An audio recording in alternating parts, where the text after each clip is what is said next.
Last night, my date fizzled out before it even began. We stepped out of the restaurant, and as we approached my car, she asked, "Is that a rental? Because if it is, I'm not wasting my evening." I didn't snap or try to justify myself. Instead, I gave her a calm smile, said a polite farewell, and drove off, leaving her standing alone on the sidewalk. It was a quiet, deliberate choice. By the next morning, my phone was flooded. The screen showed 21 missed calls, all from her, starting just after midnight and growing more frequent as the hours passed. There were messages too. The first ones were sharp, demanding to know what my issue was. Then they shifted to confusion, asking if I was all right. The final batch was frantic, apologies, pleas, and desperate requests for a second chance. I skimmed through them, feeling nothing but a vague weariness. I brewed some coffee and went about my day. Her name was Elise. We'd been casually dating for about 2 months, and the warning signs had been there from the start. I'd just chosen to overlook them. She was always critiquing people's clothes, their cars, their addresses, not just noticing but judging, always measuring everyone's worth. My friends picked up on it. My sister Laura straight up called Elise a gold digger, but I brushed it off, thinking Laura was just being overprotective. For the record, my car is a 3-year-old Acura. It's not extravagant, but it's well kept, dependable, and fully paid for. It's mine. The fact that she assumed it was a rental or cared at all was the breaking point. It wasn't really about the car. It was her cold, calculating view of the world, and of me. A bit of context is necessary here. Elise rents an apartment in a building my family owns. It's not a corporate empire, just a modest 6-unit property my grandfather purchased years ago. We don't handle the day-to-day anymore. We have a property manager, Mr. Callahan, a retired detective who was close to my grandpa. He runs a tight ship, no nonsense through and through. When Elise needed a place, I called in a favor. I asked Mr. Callahan to give her a discounted rate, shaving about $400 off the standard rent. It was an informal arrangement, not written into her 1-year lease. After clearing her calls and texts, I dug up the email Mr. Callahan sent when she moved in, including a scanned copy of her signed lease. I spent 10 minutes reviewing the standard terms. Then I dialed him. "Mr. Callahan," I said. "It's Ethan. Got a moment?" "For you?" "Always," he growled. I could hear a morning talk show blaring in the background. "Trouble with that girlfriend of yours whining about the plumbing again?" "It's about her," I said. "We're done. I need you to do something." I explained that I wanted Elisa's rent raised to the full market rate, effective as soon as her lease allowed. There was a brief silence. "You okay, kid?" His voice softened. He'd known me since I was a kid. "I'm fine," I said. "Just undoing a personal favor." "All right," he said, back to business. "Her lease requires 30 days, written notice for rent adjustments. I'll draft the notice today, referencing Section 4B, which covers changes to non-fixed discounts. It's standard but bulletproof. I'll date it today, September 9th, and post it on her door this afternoon. Rent goes up November 1st.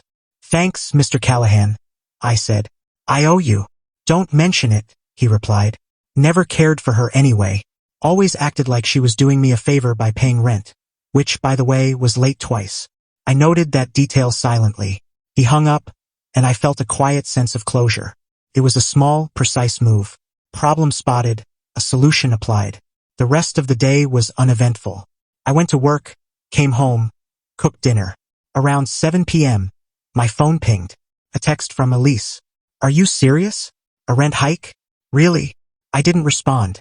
Another text followed. "This is because of last night, isn't it?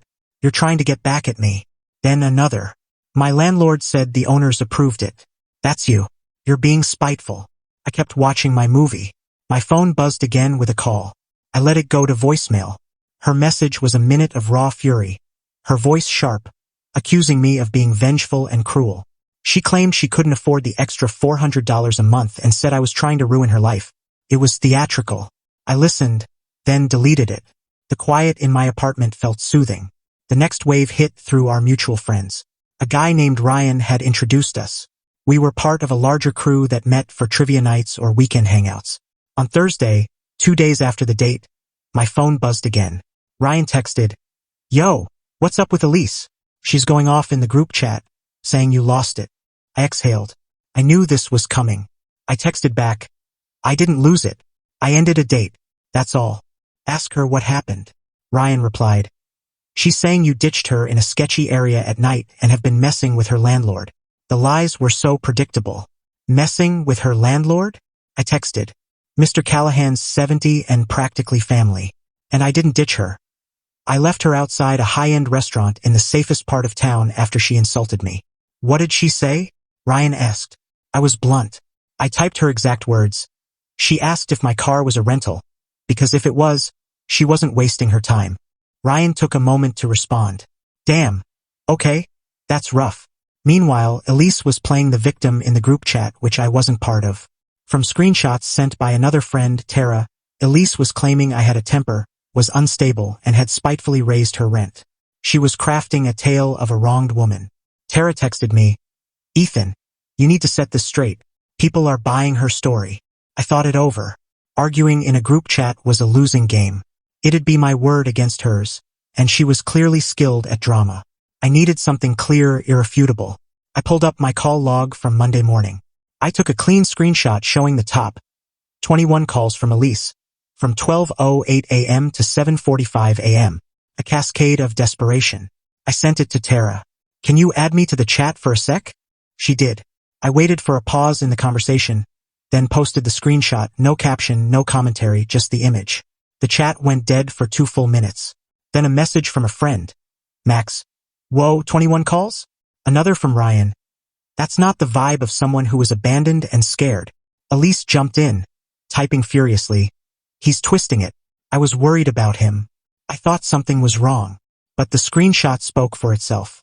Her story of being a frightened victim didn't hold up against the evidence of her bombarding my phone for hours. It looked like what it was. The panic of someone who'd overstepped and lost a good thing. I saw her typing again, likely preparing another round of excuses. Before she could send it, I posted one line. I'm not here to argue. Believe what you want. Then I had Tara remove me from the chat. My phone stayed quiet for a while. Then a few private messages came through. Ryan, sorry man, should have known better. She's always been about the cash. Max, that was smooth. Let me know if you need anything. Her narrative had collapsed with one piece of evidence. The weekend was calm. I went hiking, watched a film, and savored the peace. I thought the worst was behind me. The rent was adjusted, the friend group knew the truth. I assumed Elise would fade away. I was mistaken. The next battleground was my family. There was one unresolved issue, a personal belonging. A month into dating, we'd attended a charity event. I'd lent her a watch, not just any watch, but my grandmother's. It was a vintage piece, simple but meaningful, with immense sentimental value. I rarely lent out family heirlooms, but she'd been persuasive, saying her dress needed the perfect accessory. I'd foolishly agreed. I'd texted her about it once before the fallout, and she dodged. It's in my jewelry box. I'll give it back next time we meet.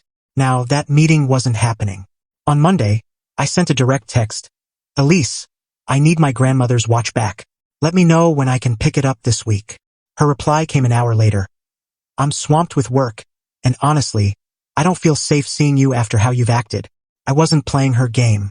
I'm not asking for a visit. I'm retrieving my property. Leave it with the doorman, or I'll stop by when you're home. It'll take 5 minutes. I don't know where it is, she texted.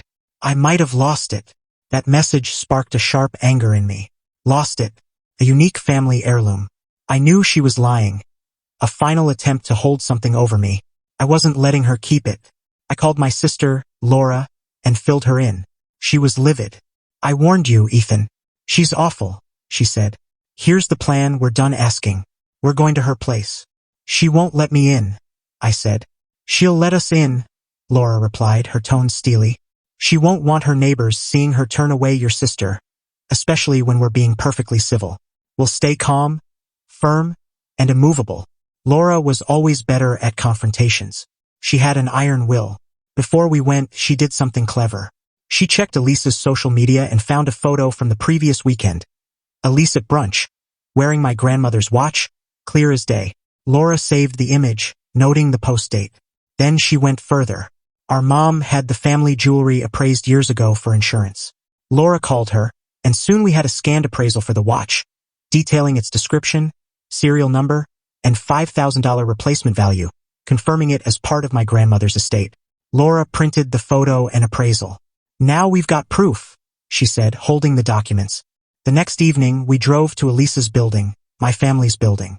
I buzzed her unit from the lobby. Who's there? Her voice crackled.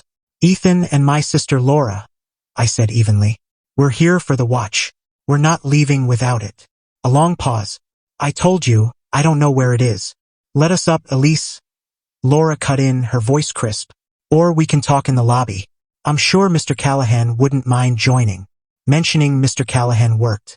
The door buzzed, and we went up. Elise cracked the door open, dressed in sweats, glaring. What do you want? The watch, I said calmly. Now. I can't find it, she insisted, her eyes flicking between us. I'll look this weekend. Laura silently held up her phone, showing the photo of Elise wearing the watch 3 days ago. Elise paled. That doesn't mean anything, she stammered. Laura held up the appraisal, pointing to the watch's description. This proves it's a family heirloom worth a significant amount. We have you wearing it after saying it's lost. This is theft. Elise stared at the document, then at Laura's steady gaze. Her defiance crumbled.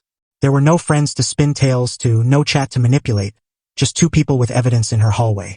She shut the door without a word. We waited. A minute later, she opened it again and shoved the watch into my hand, her face a mix of anger and shame. Satisfied? She snapped.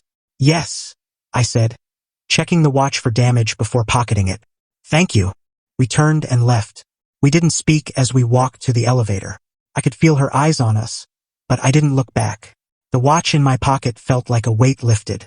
That was her last hold over me, and now it was gone.